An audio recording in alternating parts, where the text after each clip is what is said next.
Thank you very much. Linda, thank you especially for inviting us today to come and present and speak at this Future of Tourism panel discussion. Really, it is an honor to be able to sit here with such visionary leaders, Sanjiv, Malik and Dmitri. I mean, we have pretty much the future of Sri Lankan tourism sitting right here on this panel, so it's truly great to see that and to see all of you all again as always. So, just a few points, especially from what Chris and Martin mentioned, because I mean, this whole idea of emotional tourism, emotional travel has really, I mean, that is the next stage and that is the next frontier essentially for our entire industry. So when you look at it, like, personalization is now the key topic for the entire market. So if you look at from Gen Zs, Millennial, Gen X, older generations, the whole novelty of travel and the glamour of travel from the 60s and the 70s has slightly diminished, in the sense, as Chris and Martin very well mentioned, there's never been a stress-free journey, I feel, coming.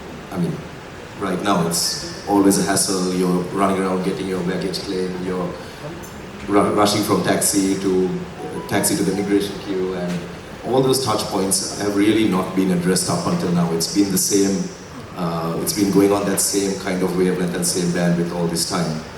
And well, Sri Lanka actually is positioned in a very unique way, especially right now. The last 3 years have been excessively tough for us, especially due to all of the other issues that our country has faced with. But that gives us an opportunity to actually leapfrog into the 21st century and into the new age of travel. We have slightly missed the bus, unlike Thailand, Vietnam, and these countries which have really focused on over-tourism and really focused in this, how would you put this, large volume groups and large groups as well. So in terms of Sri Lanka today, we are really at a juncture of where we could go with tourism and what is the type of tourism we want to introduce. So one of the key points right now in terms of personalization is you have your immersive cultural experiences, your sustainable travel, independent brands, and bespoke itineraries. So this is the kind of area that we will be talking on today. And I'd like to just get Dimitri's thoughts and his opinion at the moment on immersive, slow, and meaningful travel, because right now experiences are the key, and they really do make kind of the value addition, I would say, for the guest and for the traveler as well. So, like in the previous speech, they mentioned social splintering. I think that is an absolute brilliant point, especially with companies like Airbnb coming in and really investing quite heavily in experiences. I mean, in the last 1 year, they've had the opportunity to train like a gladiator in Rome at the Colosseum, or learn how to cook ramen from a ramen master in Japan, to having a yoga retreat with Sara Ali Khan in Goa. I mean, they're really bespoke and really unique experiences. And Dmitri, being the managing director of Jetwing Hotels and a third generation hotelier, how would you say Sri Lanka is positioned, and how are you doing that in your organization as well? Thank you, Saakya, and thank you for the AOD and Mercedes-Benz Fashion Week for inviting me. So as Saakya mentioned, immersive travel, and it's really on the rise, where things are, people want to experience something unique. I think that's something with the previous presentation also highlighted, which Chris and Martin did, because people are changing their habits. And as an industry in Sri Lanka, for many years we were used to catering to pretty much selling the sun, sand and sea. But now things have to change. What we are selling, the experiences. And I think even in the previous panel they were discussing on the authenticity of it and how you can change. I think Sri Lanka is unique because within a small island you have so much to experience. From the nature, wildlife, history, culture, and different parts of the country. You have different cuisines as well, from the northern parts in Jaffna to the southern parts. Even how you make a simple curry changes. So these are experiences that people want to have, and it's something that we at Jetwin also because we have 38 properties in 18 locations around Sri Lanka. So as a result of our diversity, we have also the ability to interconnect some of the experiences. And we look at how we can be as authentic as possible in that particular location.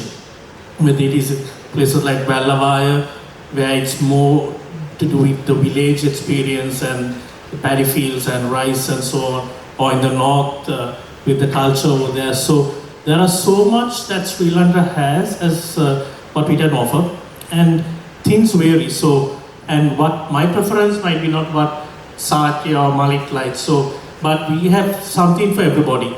I think within a short period of time, you can travel 2-3 hours and experience a completely different landscape, climate, and all that. Also, if you ride towards the hills,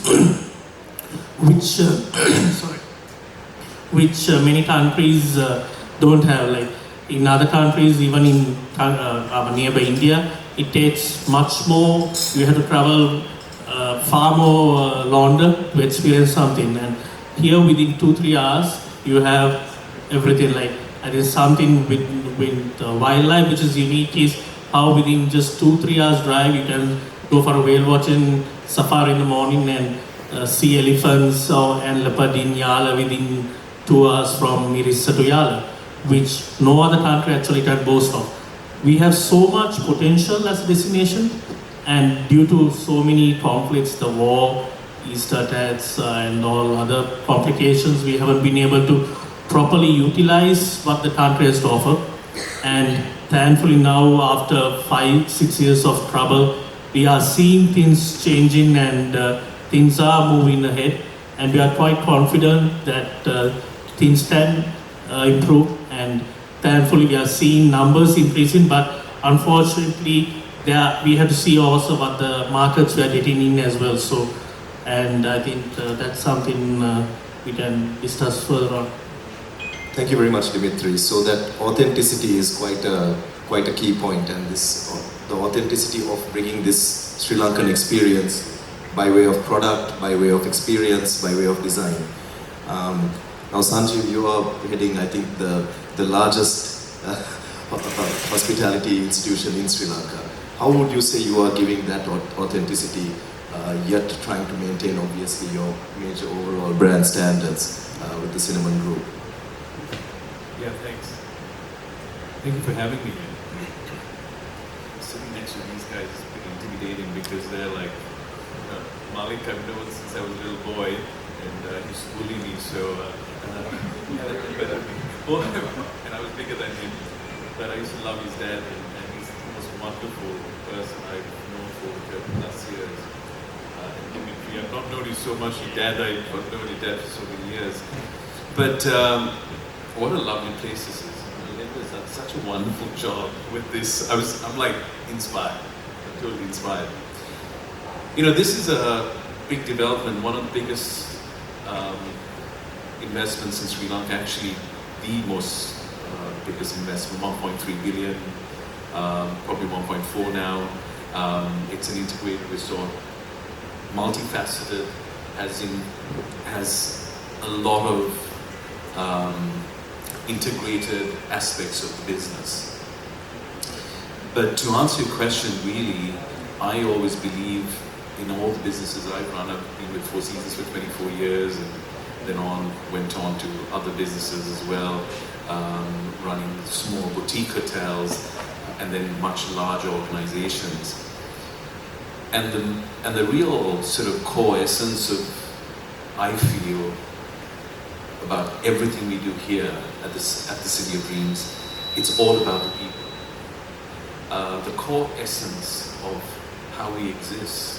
Such a big property. You've got a casino, you've got shops, you've got a hotel which has 800 rooms, 2 hotels, 17 restaurants and bars. And I go back to the essence of the Sri Lankan hospitality and the connection we have with our customers. Unlocking that potential is the most important part of my job. My number 2 is there, actually, Roshan, and I keep talking to him about it. He used to work for Malik many years ago. and I talk about one word, and that is love.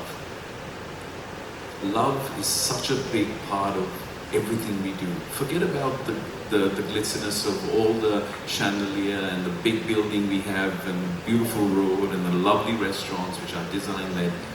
Love is a common language which we talk about every single day. And love is contextual.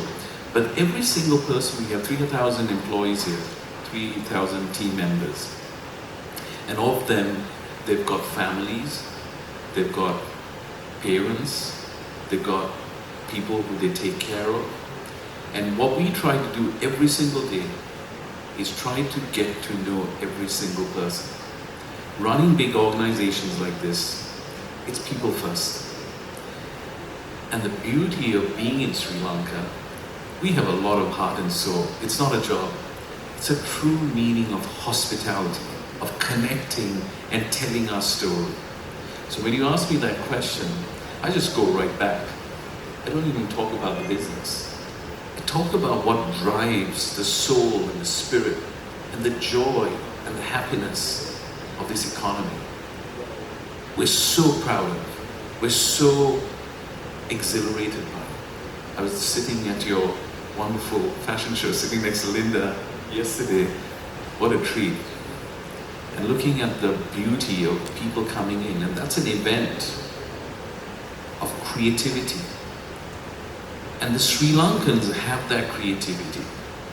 Unlocking it to really building and connecting and showing the connection to heart and love. I think it's such a big part. So I'd like to start with that, so if that's okay with you. Thank you very much, Sanjiv. That's very insightful, and especially running 3,000, how many employees? 3,000 team members. I mean, that is a staggering number, and I can't imagine your headaches that you're dealing with on a day-to-day basis with 3,000 people. But like you said, this is a people industry and a people-focused industry.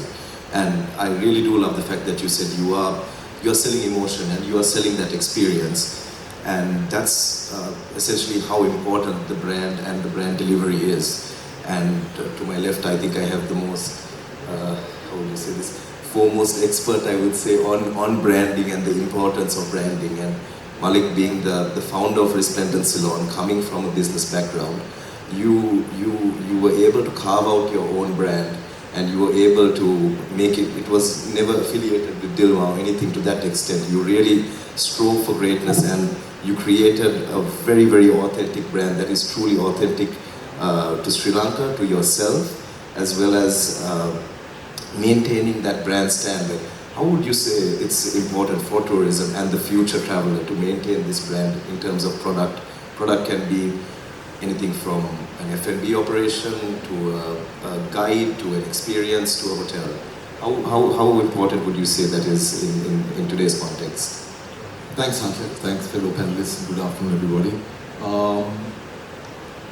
Let me just, before I specifically get to that, Saakya, the presentation by Chris and Martin was illuminating. Last year's presentation was equally illuminating. There were a few added elements that we saw this year, but I think you did well on the positive, but I always get frustrated when I see these presentations. When you look at all the trends that you see, we are perfectly positioned. We are the original Garden of Eden. We've had it even before marketers and product development people dreamed of it in these countries.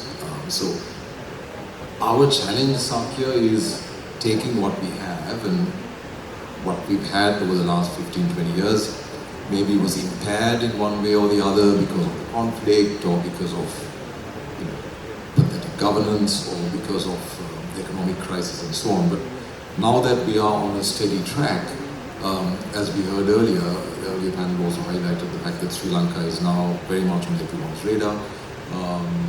And when you, again, looking back at the presentation and all of the trends that were highlighted, starting with the seamless, stress-free travel, when you arrive at the airport in Colombo, I'm not going to criticize it. There are so many airports, Gatwick, Heathrow, which are much worse.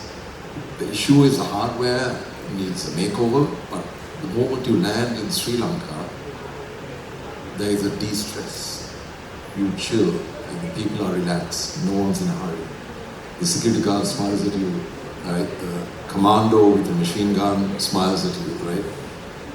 Sometimes you might try and take advantage of a tourist at some point, but by and large, the moment you arrive, all your travel stresses, your bags getting late is not a huge hassle in my view, because it's how someone looks at you, smiles at you, apologizes, and I think that's something we inherently have, not by being super efficient like Dubai with AI and biometric this and that, by the fact that we are warm, friendly, authentic, chilled. So I think that's something which we've had obviously for centuries. And then if you look at all of the other trends, we can completely take advantage of them. And you see some trends, like if you look at what I call the Southern Riviera between Uluwatuna and Mirissa, Angama, Midigama, that whole area, that is tribes. Those are tribal travelers. And I have to give my friend Gihan a plug because he's opened up a beautiful uncles in Angama. He asked me to do that when I met him in the gents a little bit earlier on. My apologies. But the point is that that whole Southern Riviera is a tribe that's just cropped up from, and you look at all of these hostels and all of that, which no government agency, no strategist, no product development firm had anything to do with it. Just cropped up from the people who are, the various tribes, as Chris and Martin spoke about, coalescing around something that we intrinsically had and didn't appreciate the value of. Similar in the earlier panel, I think Anika said that the original clients who flocked to PR were more the expats who kind of appreciated that the fact that we were showcasing the best of Sri Lanka in a beautiful style. Similarly, if you look at South Coast tourism, it was really a couple of people like Jeffrey Dobbs, who came in, set something up and saw that we were Bali 30 years ago, and I hope we continue to remain Bali 30 years ago and not Bali today, because it's obviously is a disaster. So my viewpoint is that we've got it all. What we need to do now, there's no point going on about why Sri Lanka is great, because we know it is, but the rest of the world doesn't. And also, I must say, the rest of the world doesn't have the negativity that many of us do, because we've lived through it. So you've got travelers from the US or South America or parts of Europe, not necessarily the UK traveler who knows Sri Lanka quite well, but those countries who are genuinely interested, curious about Sri Lanka, and felt, obviously, because there was bad news, there wasn't enough good news. So now you see good news coming through in droves from travelers, and you see it on different people's feeds, because obviously all of this is organic. There's not been a concerted campaign, but my viewpoint is that if you take what is an amazing product, there are two priorities in my view. First of all, don't screw it up, right? Because as things normalize, as the numbers increase moderately, not dramatically, as we try and pivot towards the right kind of traveler, because a significant part of the mix is not the right kind of traveler, we need to ensure that we don't follow obsolete models of 20, 30 years ago, where other countries have discarded those models and gone for more of the segments and the tribes, and, because you can't buttonhole the Sri Lankan traveler as a holiday maker. There is no generic Sri Lankan traveler. People come for different reasons. We have a very high proportion of solo female travelers because Sri Lanka, by and large, is very safe. I think there was a recent study, the only two Asian countries were Japan and Sri Lanka in the top 10. We are very different from the rest of South Asia. So if you look at Colombo, potentially, none of the South Asian countries speak to each other. There is a strong cultural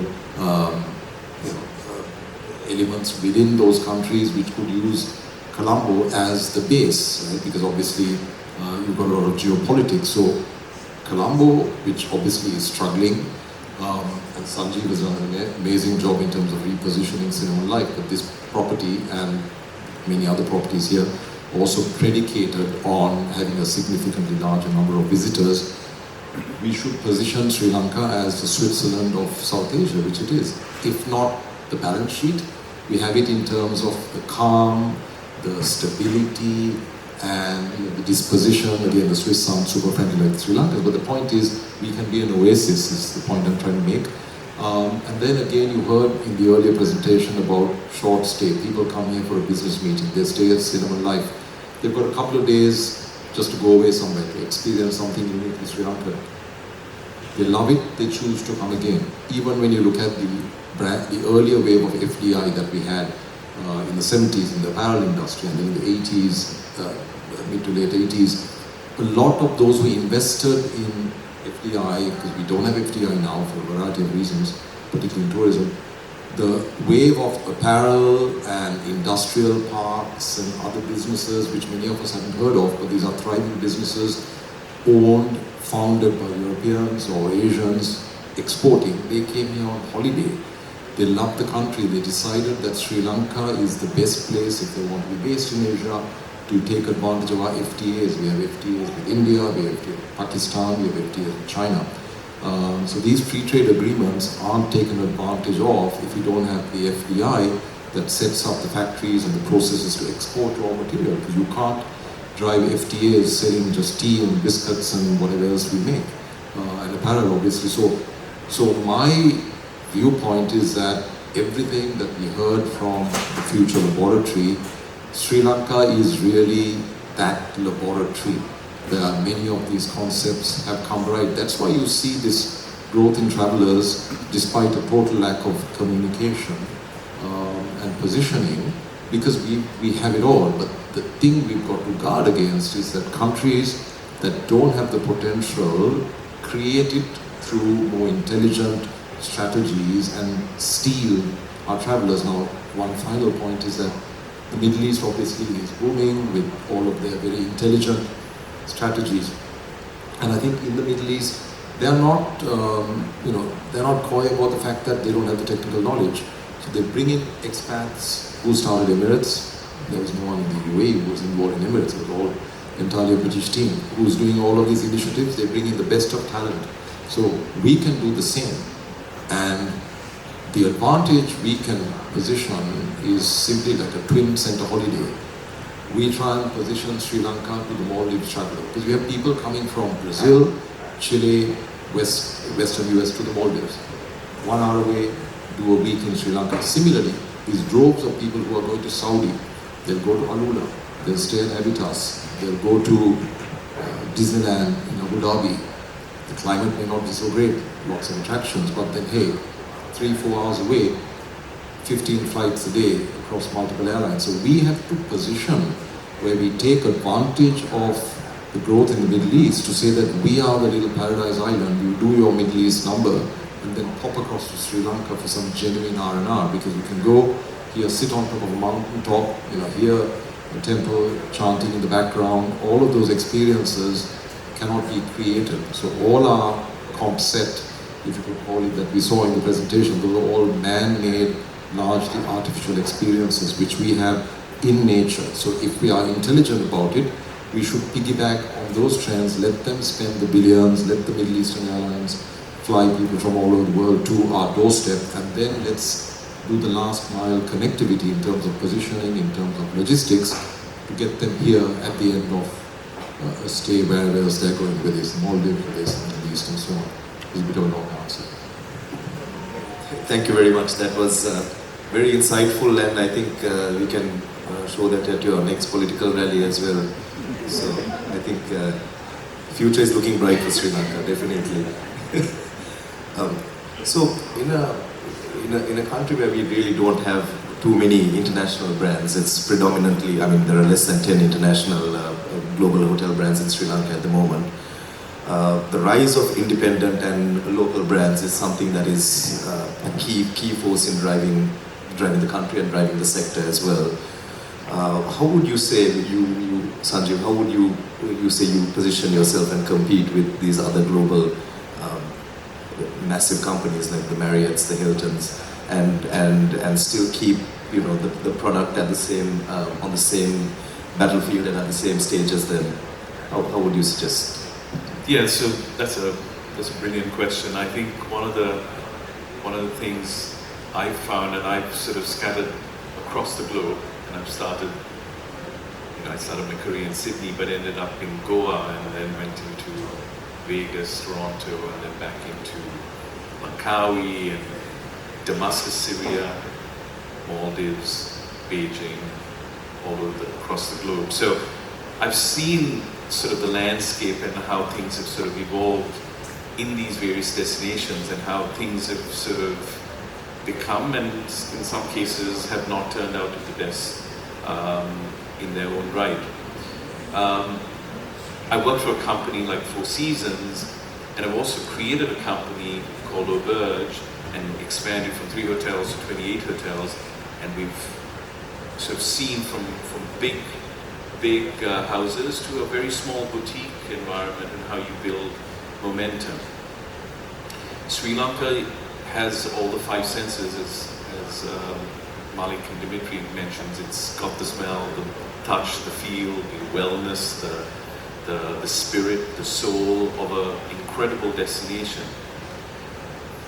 We also had the infancy of an evolution of what's happening in this country, and I feel it because coming from living all my life outside, I left when I was 19, came back, and I'm here today, and I see a country which is really at the start, and a start where we really shouldn't panic. It's going to become a great place, but through evolution and time. And I think as confidence builds, it's going back to the people and really unlocking the potential of regenerative tourism. That's what's really going to build momentum in the future, is really unlocking our own talent in art, in creativity, in industry, in service, and really trying to be able to be self-sufficient. I've seen it all over the world, but one of the things which I've really found is brands which really go back to helping community and creating an economy within the community and that's regenerative tourism. You know, what Gehan's doing with Uncles is a local brand, but it's become viral, it's become special. What Linda's done with her brand is also something quite unique. It's unlocking the potential within our own people. I do see that, allowing that process to take place, getting confidence in the next couple of months, years, and as we establish a great foundation, as what you, Dmitri, and your dad have done and created this amazing company, I think the brands will come. The Marriotts of the world are going to come. The Four Seasons is going to come. The Ritz is going to descend. The Rosewood and all the other wonderful brands are going to come. What they do have, which we'll say we don't have, or we are sort of in the early days of, they have very, very complex reservation systems. They sell their brand on reservation systems. They don't build a brand on sometimes on even experiences. They build it because they sell a product to a company, to an ownership group, and say, hey, I'm going to come, but I'm actually going to bring you some great business. We need them also. There's no question about it, because what it does fuel a different customer. What I've seen at Cinnamon Life, at the City of Dreams, is I was in India 2 weeks ago, and I went from Ahmedabad to Mumbai, to Dubai, to Delhi, and then to Hyderabad. And what I did see was a country which actually does not know Sri Lanka. They have no idea we exist. And when I went there and I showed them the art and the culture and this beautiful, iconic, we're now attracting a new customer. We've been playing with the same guys, in the same hotels, but what we're doing is we're bringing a new customer. And we're actually showing them we have a different experience, which is actually helping the economy. I just booked a fairly significant group for May. It's a full buyout of the city, but half those 4,000 people who are coming actually going and staying at Malik's place, and Dimitri's hotels. It's fueling the economy. We're seeing a different customer coming.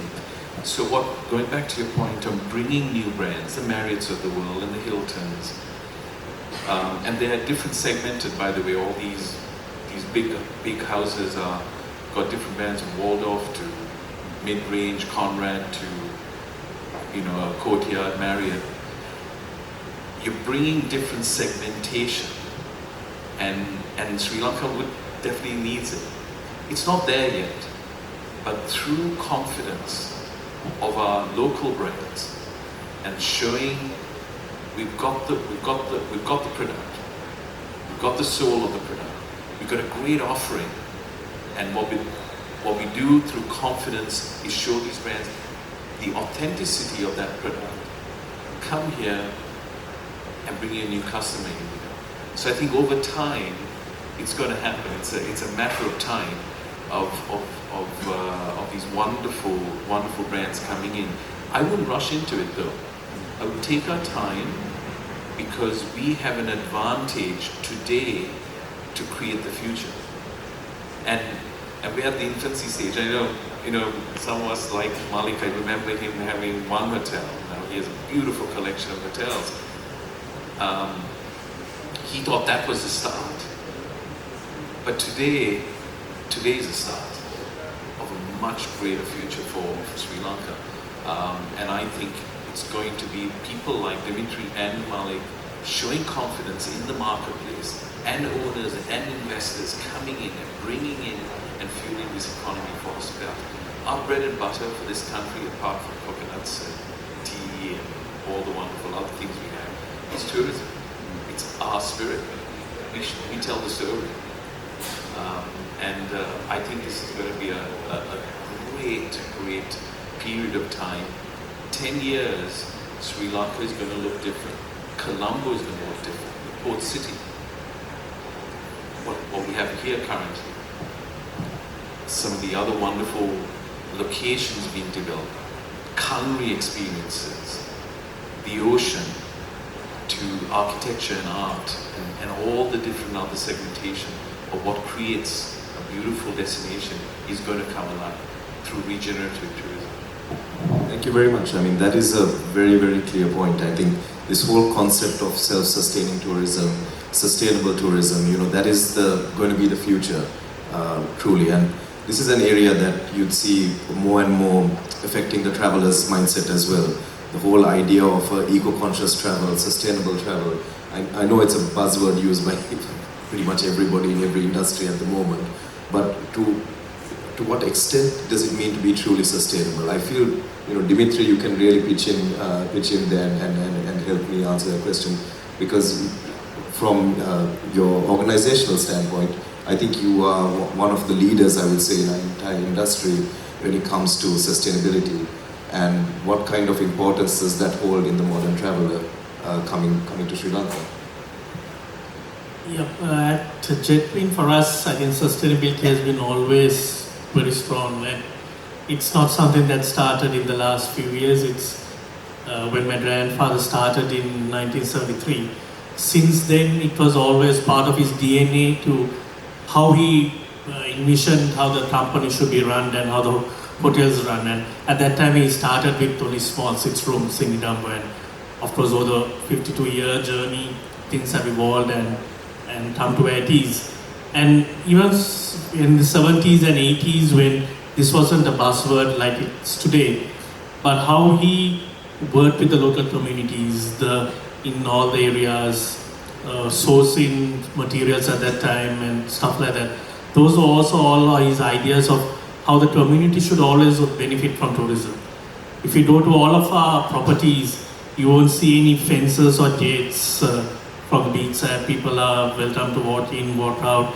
There's no restrictions. So that way, there's always a very close bond between the neighbor, because what he always said was we were outsiders in those areas. And when we go, we have to make sure that the locals in that community benefit from the hotel. Because that way, then there is no anger towards the hotel or any trouble they give.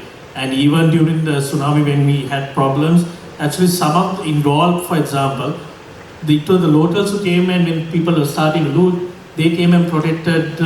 So those were the type of relationships that were built during that time. And of course now, in the last 15-20 years, we have taken our sustainable journey to a different level. Like at the moment, we have about 2.6 megawatts of solar within the group. We were the first to introduce biomass boilers and absorption chillers in the hospitality industry about 15 years ago. Then biogas chambers, all of these things, which has enabled us to reduce our carbon footprint. And today about 40% of our energy requirements are through renewable energy. So these have helped us also, and most of the decisions, to be honest, are taken in the long run. Because being a family business, it helps us take decisions that we are not looking for a return in the near future. Because, for example, solar, when you invest in solar, you're buying electricity for about 20 years ahead. And sometimes large corporates cannot take decisions such like that, because a CEO's job is to ensure that you make enough profits to pay your shareholders good dividends at the end of the year. But in a family business, things you look not this generation, but a couple of generations ahead. So those type of things have allowed us, and myself and my brothers and cousin and all others at Jetpin are benefiting from the vision that my grandfather and father, aunt all had over the past 50 years to bring the company here. And these are something that today's travelers are looking really, because people are more and more aware of the impact that travel has also towards, whether it's actually tourism, especially the airlines. There's a lot of carbon footprint which is put out, but it's how you see how you can minimize it and how you can counter it with what you do. So when it comes to our sourcing, we were actually we were the first in Sri Lanka when it comes to serving of food. We made sure that we pretty much only serve locally sourced ingredients, like when it comes to fruits and vegetables. Like none of our hotels in the last 15 years or so, we don't serve oranges, apples, stuff like that. So we only serve Sri Lankan food. Sri Lanka is blessed with so much of tropical fruits and seasonal fruits. And for any foreigner coming to this island, they are not coming all the way here to have a apple or orange, which they can get it in wherever they come from. So they want to experience something local, unique to the region. So these are small things, but which go a long way in enhancing the experience of the travelers as well. And these have helped us, and some of the other projects, especially Jetpin Villuan in Sigiriya, was a case study of how we recreated an abandoned paddy field, and by building the 2 layers, the forest patch earlier, it was, so all these were how the biodiversity also increased, and people from all over come to do case studies. National Geography has done it, BBC all have done research on how the habitat was created and enhanced for so much of wildlife to be reintroduced into that area. So these are things that people want to experience, and at Villuan we have a low-risk reserve where so many from other hotels in the area, they come in the evenings for the walk and experience that. So these are small things that enhance the experience of the clients, and things that can be done by anyone to create and to minimize how the carbon footprint as well. Thank you very much, Dmitri. I mean, you, as you very well put, the traveler is now, very conscious about where they're going. They want to know carbon footprint. They want to know how we are conserving our water, how you are generating your electricity, and essentially this whole idea of being net zero is now something that is quite important for the traveler. Getting back to it, you mentioned the entire experience of the traveler from end to end, and this is something that Malik, I think, has a good, in-depth knowledge of, because when we are talking about from what point the traveler first thinks about coming to Sri Lanka to actually converting the booking, and then your entire user experience, like you very well put, from the time you get off the plane, everyone is very amicable. It's built into our culture, built into our heritage to be very inviting, warm, welcoming people. But with the traveler getting, more and more conscious and more, the expectations getting higher and higher, what do you think we could do as a country to basically try and ensure a more seamless end-to-end user journey, and what can we do further to try and get these types of tourists to get out of the old ways of getting these package, group bulk tours and go into this value-added tourism or regenerated tourism like Sanjiv put. Thanks, Saakya. Before I answer, just a quick segue into, when you talk of sustainability, we also have to sustain our culture. Now, tourism is critical because it is the single most powerful force that can lift up the bottom of the pyramid, and we saw that post the conflict. Then it stalled, it can do again. So it means that if one wants to uplift ordinary people in rural areas, and tourism in Sri Lanka is largely in rural areas, it's not like you would have in, say, the Middle East or city-based tourism. So you keep them there, so you reduce urban migration, and you have an ideal model where a worker would cycle or take one bus or walk to work. That's a beautiful model. But we've also got to protect. Now, if you look at handicrafts, if you look at astrology, if you look at our Vedamatyas, the Hela Vedakama, Chris, I think Martin spoke about ceramics, and you look at all of the design, and this event is all about design and protecting those elements. Many of those are dying out. So if you look at astrology traditionally, if you look at particularly the Vedamatyas and you look at their offspring are not picking up, and some of these people have amazing skills.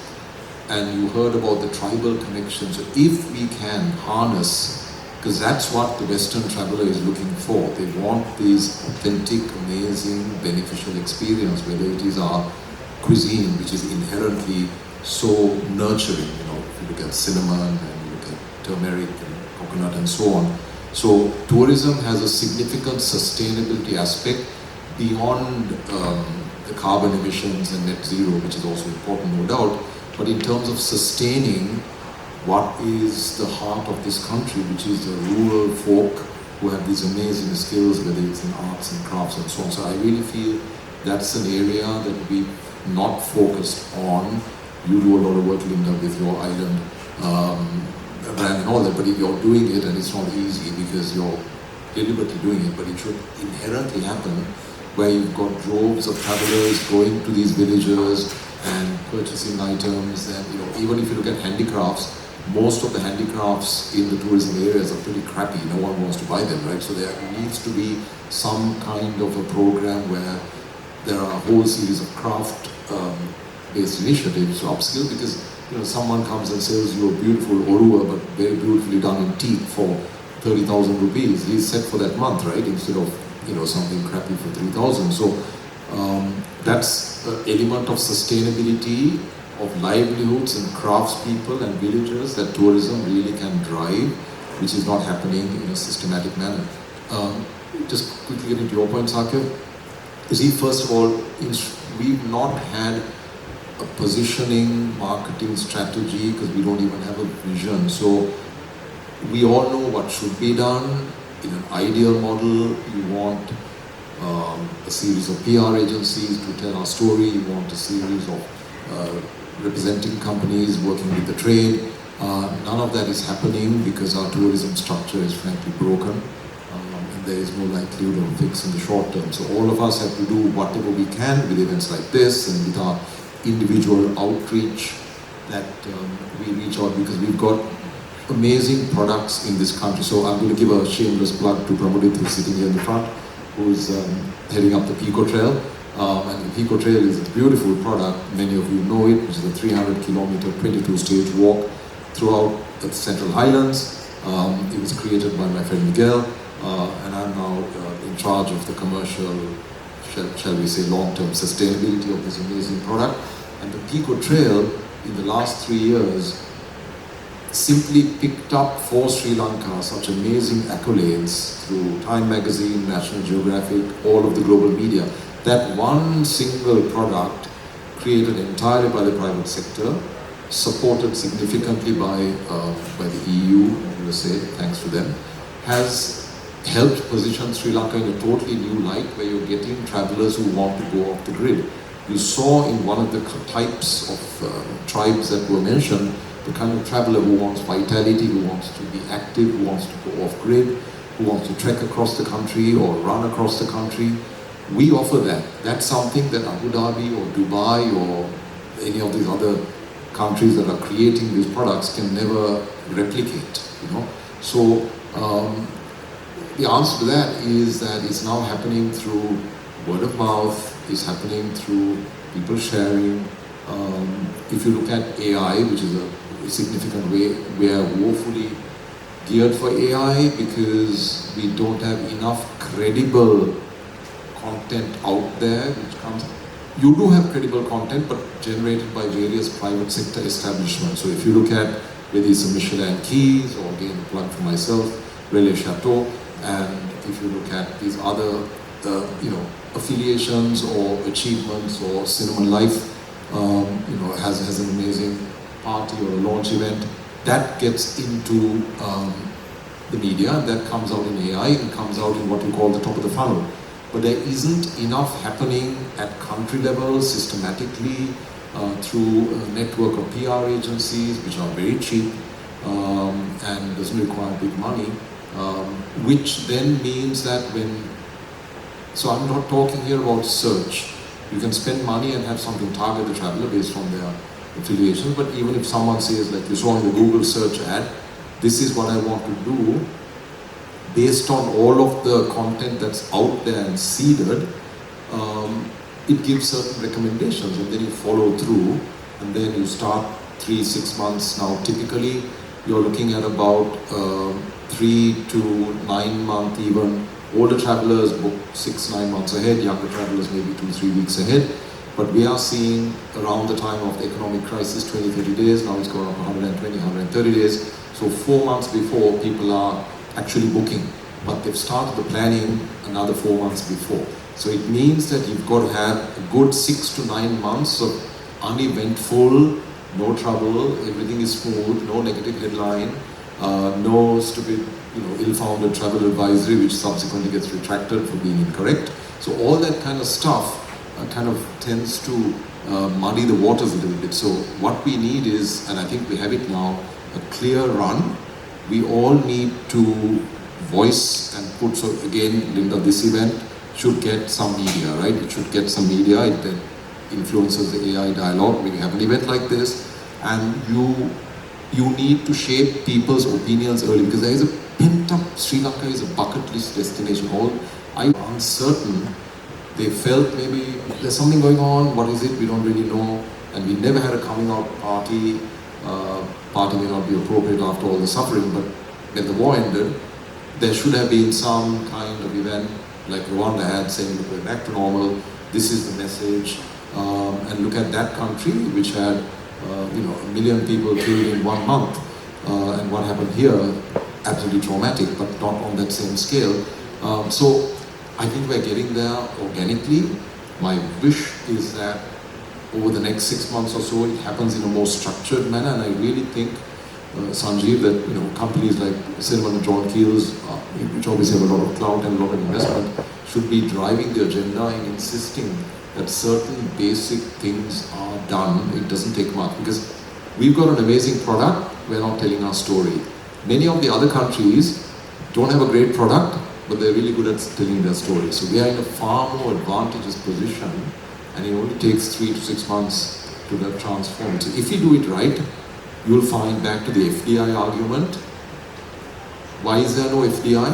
Because you don't have the returns, because your room rates are depressed, and you continue to be, it might pick up during the high season. The moment you have the right kind of traveler, you target the right kind of traveler, rates go up across the board in terms of F&B, in terms of room rates, you get $100 minimum uplift on your ADR, and then you'll find the family officers, private equity, all of them, like in Maldives, like Laos, Cambodia, Vietnam, Rwanda, all of them saying, hey, we want to go to Sri Lanka because we'll bring brand X or brand Y, because we can predict $300-400 ADR, which is a minimum, which the industry is not achieving. So, thing is, good news. I don't want to be all doom and gloom, but I'm saying we need to do a few things right, but the funnel is is ripe, is active, and if not this year, people will then plan their holiday for next year. Then the next challenge comes in terms of supply, which is a different topic altogether, whether we've got enough capacity in our national parks, in our cultural sites,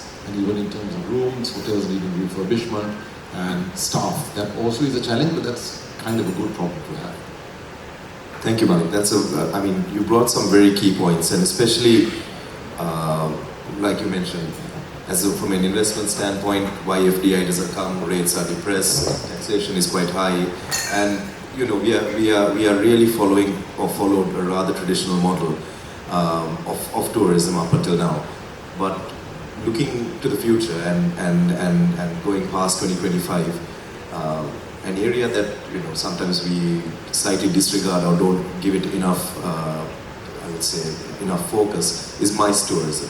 MICE tourism is a key driver for Sri Lanka, and I think this property is the only property that is purpose-built especially for this market. Sanjiv, how would you say we can take, where do you think we should take MICE tourism in Sri Lanka? Especially in a city like Colombo, where if you go on to Star, your average ADR for 2024 for all 5-star hotels was something 65 or 68 USD when I last checked. How would you say we can really take it past that 68, 65 USD rate and position ourselves or position Colombo rather as a MICE destination? Yeah, I think again, a brilliant question there. First of all, just not to sidetrack, but Hawaii, which I've lived my life for the last 14 years, and has the same cultural elements which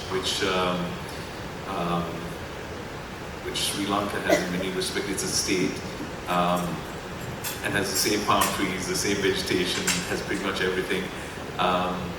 Is actually a really great model to model off as far as how they've evolved the brand of the aloha spirit.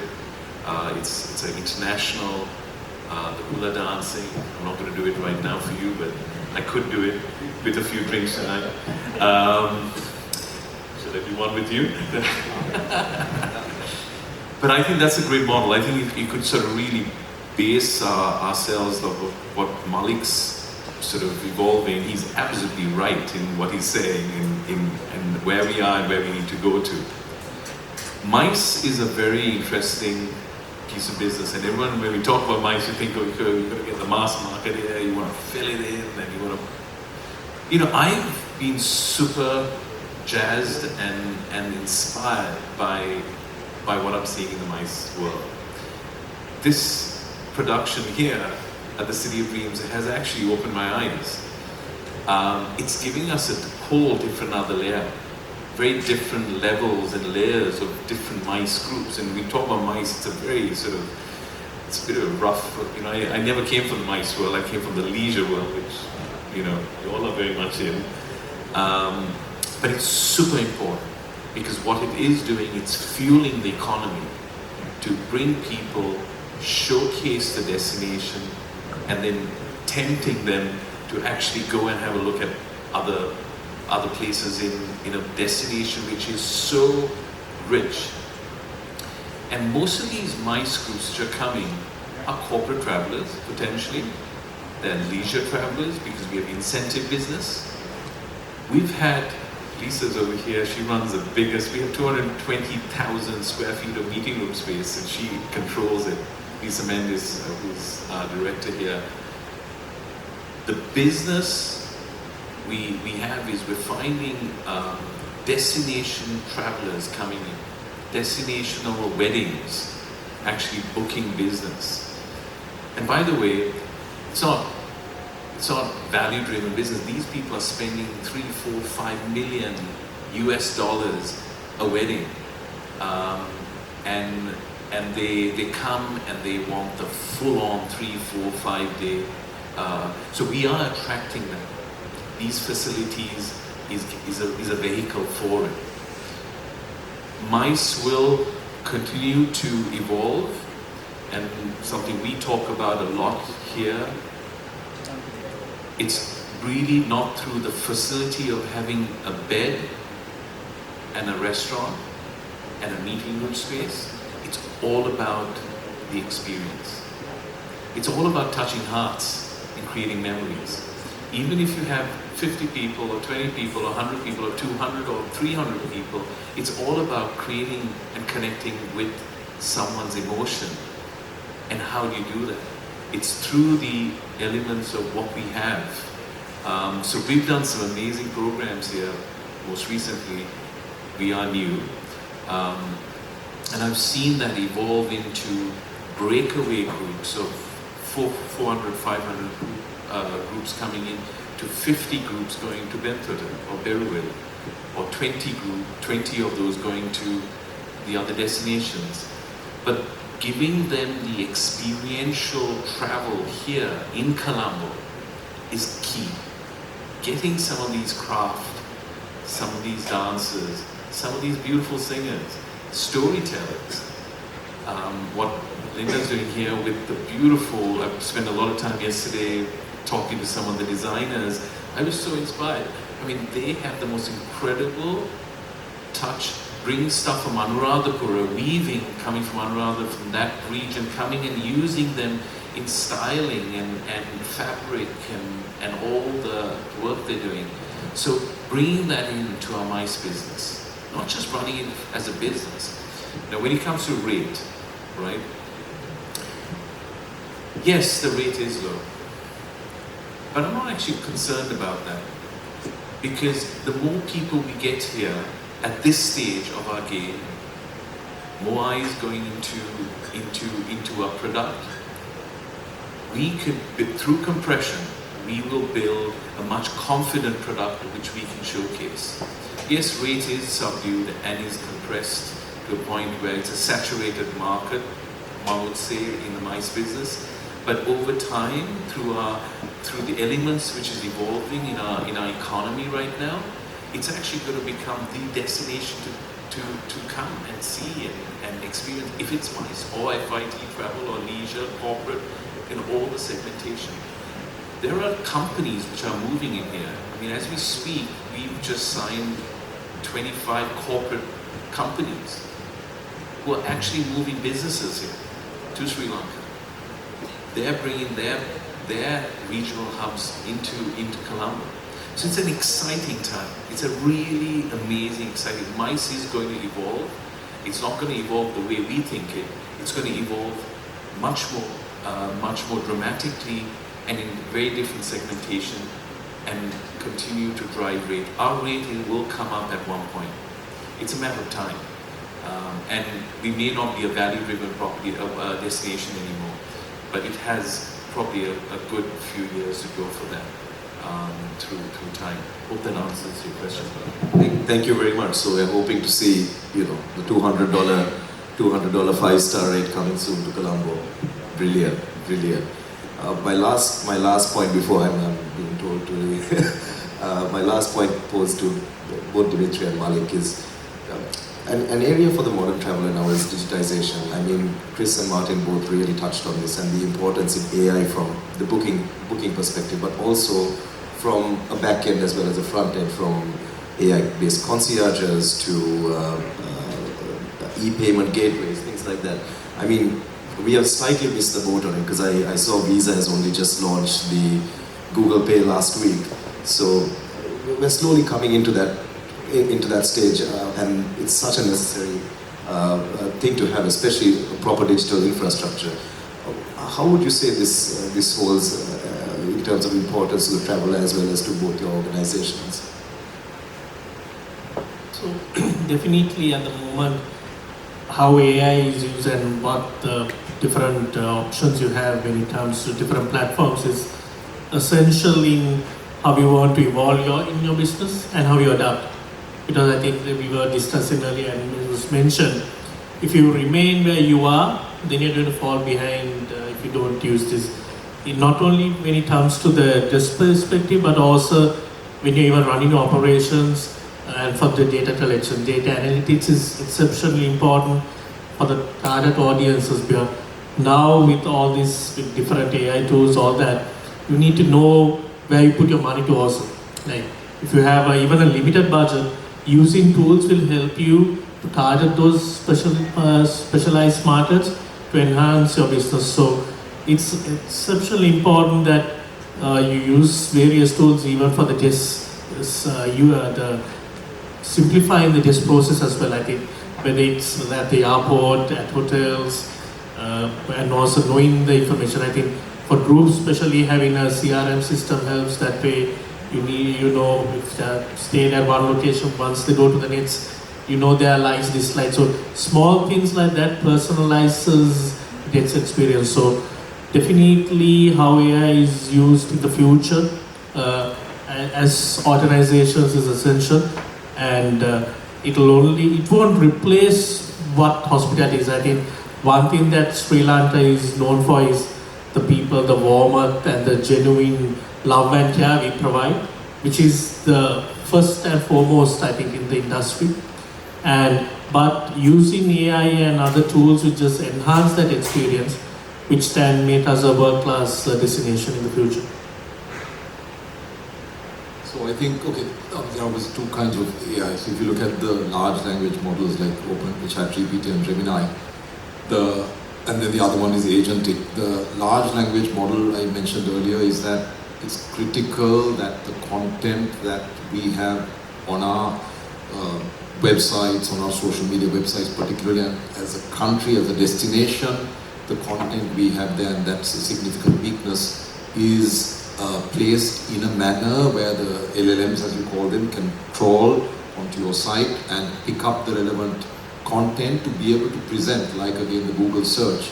If we don't have our content in your business, in my business, in tourist board level, country level, if the content isn't on there, in a particular format, in a particular style, it doesn't get picked up by these web crawlers, and then you don't get presented.